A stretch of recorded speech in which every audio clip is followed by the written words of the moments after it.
From royal heads to revolutionaries, the guillotine didn't just cut lives short. It carved its place in history as a symbol of justice, terror, and revolution. But was it truly a tool of equality or a mechanized slaughter? The guillotine, often associated with the French Revolution, is one of history's most infamous execution devices, embodying both the ideals and the contradictions of the era that produced it. More than just a tool for death, the guillotine was a symbol of justice, terror, and equality. It has become an enduring image of the revolution, its blade not only severing heads but also the very fabric of an entire historical epoch. With its legacy etched deeply into the annals of time, the question arises: was the guillotine a necessary instrument of justice, or a horrific monument to the cruelty and violence of an age consumed by revolution? The birth of the guillotine. Before the introduction of the guillotine, methods of execution in France were brutal and often marked by extreme cruelty, particularly for commoners. Nobles typically received a comparatively merciful death by sword, while the lower classes faced more torturous fates: hanging, burning at the stake, or being crushed under the breaking wheel. These violent public executions were not only meant to punish, but also to serve as a spectacle, an attempt to deter others from committing crimes. However, the French Revolution brought a radical shift in the nation's approach to justice, especially regarding capital punishment. Dr. Joseph-Ignace Guillotine, a physician and politician, became a key figure in the revolution's reformation of the death penalty. He proposed the idea of a more humane and egalitarian method of execution that would be swift, painless, and apply equally to all citizens, regardless of social rank. His vision was a device that could execute with efficiency without inflicting suffering. "Now, with my machine, I cut off your head in the twinkling of an eye, and you feel nothing," he famously claimed. Interestingly, Guillotine did not design the machine that would carry his name. That responsibility fell to Dr. Antoine Louis, a renowned surgeon who refined the mechanics of beheading. Inspired by earlier decapitation devices from Scotland and Italy, Louis perfected a slanted blade that could sever the neck cleanly. Craftsmen in Paris then constructed the machine, and by 1792, it was ready for use. The guillotine's first execution took place on April 25, 1792, when Nicolas Jacques Pelletier, a common criminal convicted of robbery and assault, became its first victim. He was executed in the Place de Grève in front of a curious crowd. As the blade fell, the crowd was eerily silent, perhaps struck by the machine's cold efficiency. The spectacle, however, failed to live up to the crowd's expectations of a more dramatic display. The guillotine's efficiency had robbed the public execution of its theatricality. Yet, as time would tell, this execution device would soon claim far more famous heads. The guillotine as public spectacle. In the heart of revolutionary Paris, the Place de la Révolution, once a symbol of royal power, became the stage for death. Here, thousands of executions took place, including those of King Louis XVI and Marie Antoinette. Their heads, severed by the guillotine, were raised to the crowds, who often cheered in approval. The guillotine, though intended to serve as a quick and painless method of execution, soon became a grotesque form of public entertainment. The masses gathered daily to witness the spectacle, and the act of execution became a communal experience.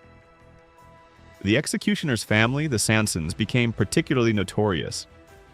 Charles-Henri Sanson, the most infamous of the clan, personally executed over 3,000 people during his tenure. He dressed in a red vest and ascended the scaffold with methodical precision, ensuring that each execution was carried out without flaw.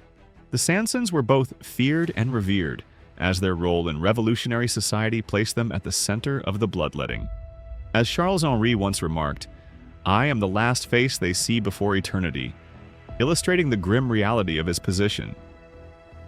Among the spectators, a group known as the tricoteuses, or knitting women, became iconic figures. These women attended executions regularly, sitting in the front row and knitting as the guillotine's blade fell. Their behavior became symbolic of how normalized death had become during the revolution. What had begun as a symbol of revolutionary justice had degenerated into a form of macabre entertainment, where life and death played out before an eager and callous audience. The Reign of Terror. By 1793, the guillotine had evolved from a tool for swift justice into an instrument of terror and political purges. Under the leadership of Maximilien Robespierre and the radical Jacobins, the revolution entered its most violent and paranoid phase, the Reign of Terror. The Law of Suspects, passed in September 1793, allowed the revolutionary government to arrest and execute individuals based on mere suspicion, without the need for concrete evidence. Revolutionary tribunals, originally designed to ensure fairness, became tools of political repression. In this new environment, the guillotine became a conveyor belt of death, claiming the lives of perceived enemies of the state. During this period, the guillotine claimed thousands of lives. Nobles, clergy, and even moderate revolutionaries were swept up in the purge. One of the most shocking events was the mass execution of the Girondins on October 31st, 1793. Once powerful politicians who had championed the revolutionary cause, the Girondins were carted through Paris in open vehicles before being led to the guillotine. Their execution marked the triumph of extremism and signified that no one, regardless of their revolutionary credentials, was safe from the blade. Ironically, Robespierre, the man who had so ruthlessly wielded the guillotine, was not immune to the very machine he had championed. As his power grew, so did the fear of his reign. In July 1794, Robespierre himself was arrested and executed, met with cheers from the crowds that had once idolized him. His death marked the end of the Reign of Terror, and the guillotine, which had once symbolized justice and equality, had now become a tool of political annihilation. The guillotine's final blow. By the mid-20th century, the guillotine was a relic of the past, yet it remained France's official method of execution until 1977. Although public executions had ceased by this time, executions still took place in secret, behind prison walls. The final victim of the guillotine was Hamida Djandoubi, a Tunisian man convicted of murder. Djandoubi's trial stirred a national debate over the continued use of the death penalty, and his execution on September 10, 1977, marked the end of nearly 2 centuries of state-sanctioned beheadings in France. The guillotine's last operation was performed in the early hours of the morning at the Beaumetz prison in Marseille. Djandoubi was strapped to the bascule, the wooden platform that positioned the condemned beneath the blade. Within seconds, the guillotine did its grim work, severing Djandoubi's head and putting an end to its long history. The execution, however, signaled the beginning of the end for the death penalty in France. Public opinion had shifted significantly in the years leading up to it, with growing concerns about the morality and effectiveness of capital punishment. Many began to question whether a civilized, modern democracy should continue to take lives in the name of justice. The growing tide of abolitionist sentiment, driven by both moral arguments and international pressure, culminated in a historic decision. In 1981, under President François Mitterrand, France officially abolished the death penalty altogether. The guillotine, once a symbol of revolutionary justice, became an obsolete and macabre relic of a bygone era, fading into history. This moment marked not just the end of a brutal practice, but also the beginning of a more progressive approach to justice, where the value of life would no longer be measured by a final, irrevocable act of state-sanctioned death. The legacy of the guillotine. The guillotine's legacy is complex. Originally conceived as a tool of equal justice, it ultimately became a symbol of excess, terror, and violence. It severed the heads of kings and commoners alike, fulfilling its intended purpose of equality in death. Yet, in doing so, it exposed the darker side of human nature, where power was often wielded mercilessly, and revolutionary ideals were corrupted by extremism and paranoia.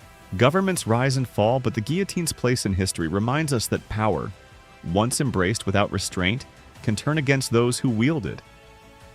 As Victor Hugo famously wrote, "Death belongs to God alone. By what right do men touch that unknown thing?" In this question lies the crux of the guillotine's tragic legacy. The recognition that no human being has the right to decide another's fate, especially when such decisions are motivated by fear, vengeance, or political ideology. 2 centuries of bloodshed, a machine of mercy turned to terror, and a legacy that still haunts us.